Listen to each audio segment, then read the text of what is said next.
Hello students, कैसे हैं आप लोग। आज हम स्टार्ट करने वाले हैं अपनी 12th क्लास इंग्लिश का first chapter the last lesson.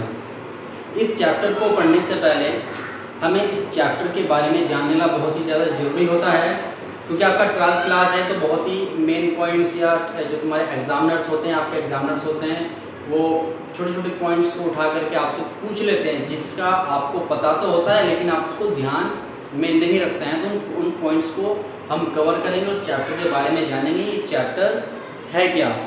असल में ये जो चैप्टर आपका है द लास्ट लेसन, ये फर्स्ट चैप्टर आपका है इंग्लिश का। इसमें क्या दिखाया गया है, दो कंट्रीज़ हैं, एक तो फ्रांस है और दूसरी जर्मनी है। अब जो कंट्री जो फ्रांस है और जो जर्मनी है, आपस में इसमें बैटल होता है, वॉर होता है। और जब वॉर होता है तो ये 1870 1870 से लेकर के 1871 तक ये वॉर चलता है, जिसमें फ्रांस क्या होता है वो हार जाता है और जर्मन जीत जाता है। और फ्रांस की जो डिस्ट्रिक्ट्स हैं, एक एल्सेस है और एक लॉरेन है। तो जो जर्मन है वो इस डिस्ट्रिक्ट पे क्या कर लेती है, कब्जा कर लेती है, एल्सेस पे और लॉरेन पे। इसके अंडर में आ गए हैं, जर्मनी के अंडर में आ गए। अब इस पर फ्रांस का कब्जा ना हो करके और इस पे जर्मन का कब्जा हो गया है। तो क्या होता है कि जो जर्मन का जो कैपिटल होता है, जैसे हमारे यहाँ पे दिल्ली है, सारे ऑर्डर्स हमारे यहाँ दिल्ली से आते हैं, तो ऐसे वहाँ पर जर्मन में जो कैपिटल था वहाँ से ऑर्डर में लिखा होता है कि इन दोनों डिस्ट्रिक्ट के स्कूल की जगह अब जर्मन पढ़ाई जाएगी। फ्रांस की जगह अब जर्मनी से किसके लिए आता है, ये ऑर्डर आता है इन दो डिस्ट्रिक्ट्स के लिए, एल्सेस के और लॉरेन के। स्कूल्स होते हैं वहाँ मातृभाषा से बहुत ही प्रेम करने वाले होते हैं, बहुत ही ज़्यादा वो अपनी भाषा को सहज करके रखना चाहते हैं। युद्ध वो हार चुके हैं, ठीक है, उनके अधिकारों का हनन हो चुका है। तो अब क्या है, अब जर्मन अपने ऑर्डर्स इस पे लागू करना चाह रहा है, इस फ्रांस पे लागू करना चाह रहा है। तो अब इसमें हम चैप्टर में कुछ आगे देखेंगे। चैप्टर में आगे बढ़ने से पहले अब हम देख लेते हैं इस चैप्टर के थोड़ा कुछ वर्ड मीनिंग। ये वर्ड मीनिंग बहुत इंपॉर्टेंट है। जैसे ब्लैक स्मिथ एक लोहार होता है, विव ला फ्रांस। अब देखिए ये जो विव ला जो फ्रांस है, ये जो इसका जो मीनिंग है यानी कि फ्रांस अमर रहे, ये फ्रांस अमर रहे। इसको लिखा नहीं जाता, इसको वो क्या करते हैं, इसको बोला नहीं जाता, इसको सिर्फ लिखते हैं। कौन लिखते हैं, मिस्टर हैमल लिखते हैं। मैं आगे बताऊंगा वो कब लिखेंगे। पेशेंट यानी कि धैर्य, अफ्रेड भयभीत हो जाना या फिर डर जाना, गैस्टर हाव भाव यानी कि संकेतों में बात करना, हाव भाव, हाँ। और बुलेटिन बोर्ड सूचना पट, इसमें एक बुलेटिन बोर्ड भी है, इसके बारे में भी एग्जामिनर आपसे पूछ सकता है। तो ये जो चैप्टर है इसकी जो राइटर आपके हैं वो है अल्फोंस डाउरेट, अल्फोंस डाउरेट इसके राइटर हैं। तो ये चैप्टर एक युद्ध, एक वॉर, और इसमें दो कैरेक्टर्स हैं, एक फ्रांस है और दूसरा इसके अंदर जो हमारे हैं मिस्टर हैमल हैं।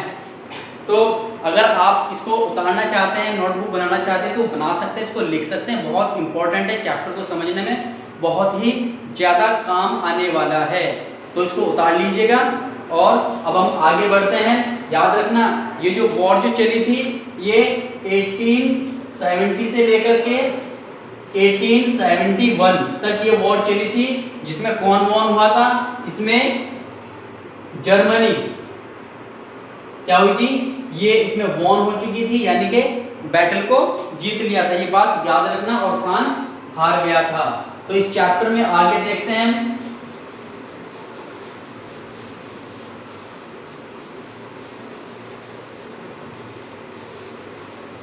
इस चैप्टर में कैरेक्टर जो हमारा एक है वो है फ्रांस। ये एक कैरेक्टर है फ्रांस। अब वो फ्रांस था, एक लड़का था, एक स्टूडेंट था, वह स्कूल जाता था। वह ये समरी में कवर करेंगे। पहले इस कैरेक्टर को जान लेते हैं कि ये फ्रांस कैसा था और मिस्टर हैमल कैसे थे। तो इसमें देखते हैं कि फ्रांस था वो बहुत ही ज्यादा सेंसिटिव था, बहुत ज्यादा सेंसिटिव था। फिर दूसरा बहुत ज्यादा ऑनेस्ट भी था। और नंबर थर्ड इसमें वो क्या करता था, afraid from teacher.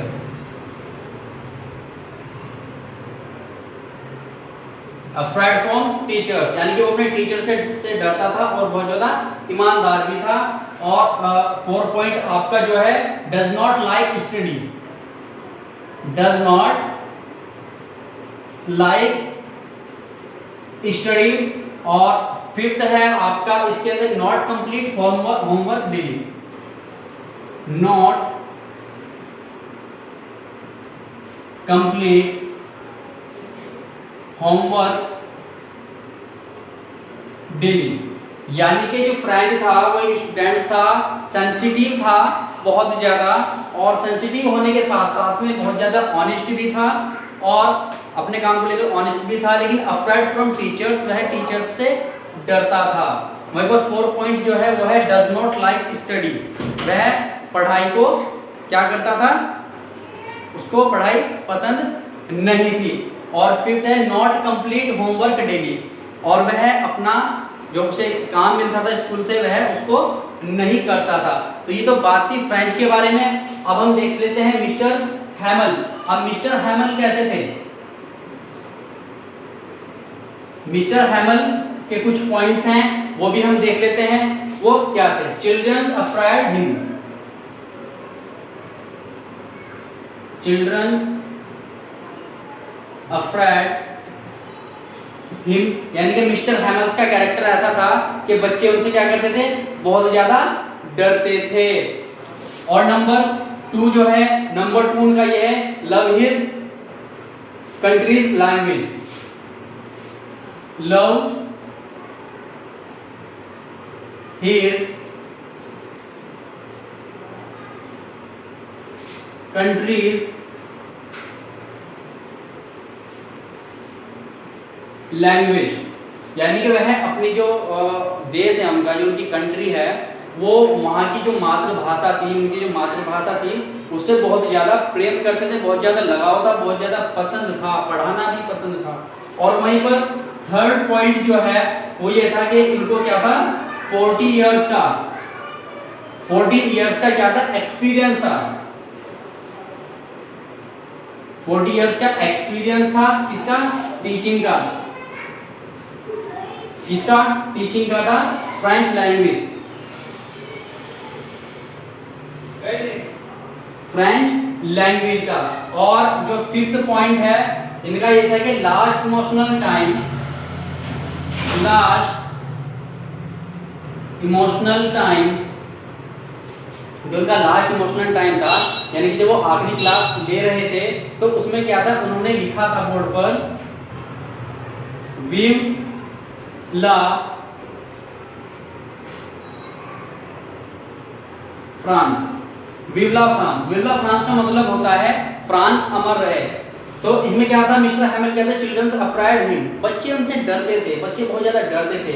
Loves in countries language, और वह अपनी कंट्रीज की जो लैंग्वेज थी वो उससे क्या करते थे, बहुत ज़्यादा लगाव था, बहुत ज़्यादा प्रेम था, या फिर कह सकते हैं वो उसमें खोए रहते थे, उनको पढ़ाना भी अच्छा लगता था।